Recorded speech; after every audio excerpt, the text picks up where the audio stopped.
आप देख रहे हैं ये TV news channel live Delhi. आज हम बिरधा से 1 किलोमीटर की दूरी पर बहुत ही जय सत गुरुदेव का आश्रम बना हुआ है। बाबा जी का कहना है शाकाहारी रहना है और ये बहुत बड़ा आश्रम है। 2 एकड़ में तो ये फैला हुआ है, वैसे 12 एकड़ जमीन है, 2 एकड़ में निर्माण करवाया है। हम आज मुख्य संरक्षक जो इस आश्रम के हैं उनसे जानना चाहेंगे। जी आदरणीय, आपका नाम क्या है? जी सुरेंद्र सिंह। कहाँ के रहने वाले हैं? जी जनपद इटावा। जी, तो इस आश्रम में क्या क्या व्यवस्थाएं हैं, क्या क्या सुविधाएं हैं, ये कितने एकड़ में फैला है, बता सकते हैं आप? जी बोलें। ये आश्रम बाबा जी के आदेश से बना रहे हैं और मुख्य कार्य है लोगों को बुराइयों से दूर रखने के लिए, अच्छाइयाँ प्रकट करने के लिए, शाकाहारी बनने के लिए। अच्छा खाओ, अच्छा पहनो, अच्छे मकान में रहो, अच्छे समाज में रहो, बुराइयों से दूर रहो। मुख्य उद्देश्य क्या है इस आश्रम के बनने का यहाँ बिरधा में? मुख्य आदत है केवल और केवल एक है कि नशा मुक्ति। जी, और कहीं भी तो जिला में स्थान था, आपने बिरधा ही क्यों चुना? बाबा जी के हुक्म से इसी क्षेत्र के लिए हुक्म था। अच्छा जी, बाबा जी कहाँ के हैं गुरुदेव जी? बाबा जी की जन्मभूमि जिला इटावा, ग्राम खितौरा, तहसील बरतना, थाना बकीवल। आप कितने साल से यहाँ पर हैं?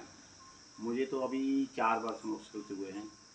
वैसे तो 6 वर्ष से काम चल रहा है, लेकिन 4 वर्ष मुझे यहाँ रहते हो गए। इस आश्रम में जो यात्री आते हैं और क्या क्या सुविधाएं यात्रियों के लिए, कोई आता है बाहर के संत वगैरह भी आते हैं, तो आते हैं रुकते हैं क्या? हाँ रुकते हैं, उनके लिए निःशुल्क भोजन है, चाय पानी की है, ठहरने की, चारपाई बिस्तर कंबल सब है। इस आश्रम को खोलने का आपका मुख्य उद्देश्य क्या है?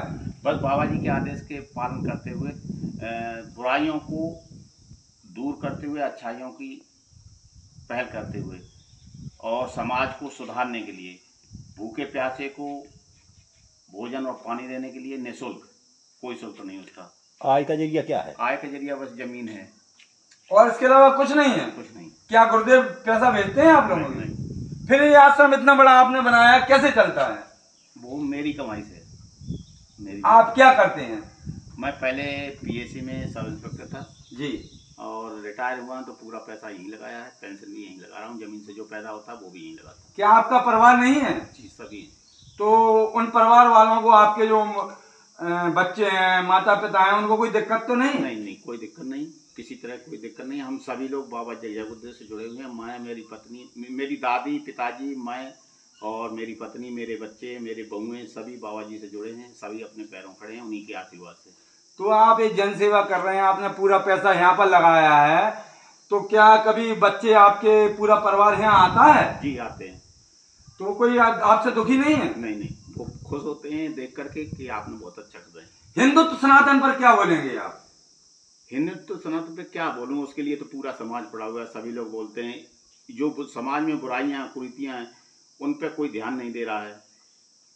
वो सभी ये समझते हैं कि जो आज खा लो पी लो, बस वही सब कुछ समझते हैं। क्या आपके गुरुदेव हिंदुत्व सनातनी है? उनके सनातनी का और हमारे मोदी जी का सपोर्ट करते हैं? कट्टर सनातनी हैं, उनसे बड़ा सनातनी कोई है ही नहीं। और मोदी जी जो कर रहे हैं बहुत अच्छा कर रहे हैं, योगी जी कर रहे हैं बहुत अच्छा कर रहे हैं। क्या आप ममता बनर्जी को देशद्रोही मानते हैं? बिल्कुल मानते हैं। क्यों मानते हैं? वो सनातनी है ही नहीं, उनका जो है डीएनए टोटल मुसलमानी है। पश्चिम बंगाल में अभी जो घटना हुई, माता पिता के सामने हमारी माँ बहनों की इज्जत लूटी गई, घर से पलायन कर गए लाखों हिंदू, इसके बारे में क्या विचार है आपका? भाई इसमें हम राजनीति संबंध में हम नहीं कह पाएंगे कुछ भी, लेकिन बस इतना जरूर कहेंगे कि वहाँ जो कुछ हुआ बहुत गलत हुआ, बहुत गलत हुआ। इसके लिए आपके आश्रम ने, आप लोगों ने कोई आवाज उठाई? जी हमारी संस्था है, हमारी संस्था बहुत बड़ी है और इसके हम लोग जगह जगह प्रचार करते हैं और हमेशा प्रचार 12 महीना प्रचार चलता है जबरदस्त। हिंदुत्व सनातन के लिए आपका आश्रम क्या कर रहा है? हिंदुत्व के लिए और हमसे ज्यादा, हम लोगों से ज्यादा हिंदुत्व सनातन के लिए कोई नहीं कर रहा है। सभी लोग अपने धर्म के नाम पर रोटियां सेकते हैं, लेकिन हमारा जो है 0 ग्राउंड से, मतलब जमीन से हमारी एक संस्था काम करती है, निचले स्तर से। सभी लोग बड़ों को देखते हैं, हमारे यहाँ निचले गरीब तबका है, जिनके यहाँ जिनकी कोई सुनता नहीं है। हम सबको लेके चलते हैं। हम मानव मात्र इंसान हैं, ऊंचा नीचा कोई कुछ नहीं है। हम सभी इंसान, पहले इंसान मानव हैं, उसके बाद हम ये जातियां बाद में हैं। हिंदुत्व सनातन के लिए आपके आश्रम ने, आपके गुरुदेव ने क्या किया? उत्तर प्रदेश के अंदर या पूरे भारत के अंदर? पूरे विश्व के लिए किया उन्होंने। क्या किया बताएं? सभी को जागरूक कर रहे हैं कि ये गलत है, बुराइयों से हटाते हैं सभी को। जो हिंदुओं पर अत्याचार हो रहा है उसमें आपने क्या किया? हिंदुओं के लिए तो बाबा जी हमारे जेल तक गए हैं, सरकार के विपक्ष गए, इंदिरा जी के विपक्ष जेल तक गए हैं बाबा जी। 23 महीने जेल में रहे हैं, कड़ी बेड़ी पहनी। श्रीमान जी मैं ये पूछा, हिंदुओं पर जो अत्याचार हुआ है, हमारी माँ बहनों पर हुआ है, बांग्लादेश में हुआ, पश्चिम बंगाल में हुआ, इस पर आप लोगों ने, आपकी संस्था ने क्या काम किया? हमारी संस्था, देखो हम पहले भी कह चुका हूँ कि इसमें हमारी संस्था जो है राजनीतिक वातावरण नहीं बनना चाहती। ये राजनीतिक मुद्दा नहीं है, ये हिंदुत्व सनातन का मुद्दा है। इसके लिए हम लोग निचले स्तर से काम करते हैं, समझाते लोगों को। खान पान मेन चीज है, खान पान। लो, खान पान से मतलब आपने हिंदुत्व सनातन पे अत्याचार हो रहे हैं, इस पर आप क्या बोलेंगे? इस पर हम देखो इस कुछ भी ज्यादा नहीं कह सकते हैं। पहले खान पान सुधरेगा, जैसा खाओगे वैसा, जैसा खाए अन्न और जैसा पिए वाणी, वो वैसा ही इनका खून बनेगा, वैसे ही पानी होगी। क्या हमारी माँ बहनों की इज्जत लूटी गई, लाखों हिंदू पलायन कर गए, इसके बारे में क्या बोलेंगे? भाई साहब, जब तक हम अपना खान पान नहीं सुधारेंगे तब तक खान पान से इसका मतलब नहीं, आपने हिंदुत्व सनातन और जो हिंदुओं पर अत्याचार हो उस पर आपकी संस्था ने क्या काम किए हैं?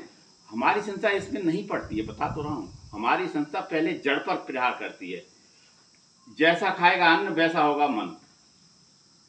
इस पर आपका खून नहीं खोला? पश्चिम बंगाल में जो घटनाएं हुई, बांग्लादेश में हुई, पाकिस्तान में हुआ, सन 1990 में 1100 मस्जिदों से एक साथ आवाज आई थी या हिंदू कश्मीर छोड़ दो या अपनी माँ बेटियों को एक यहाँ पे छोड़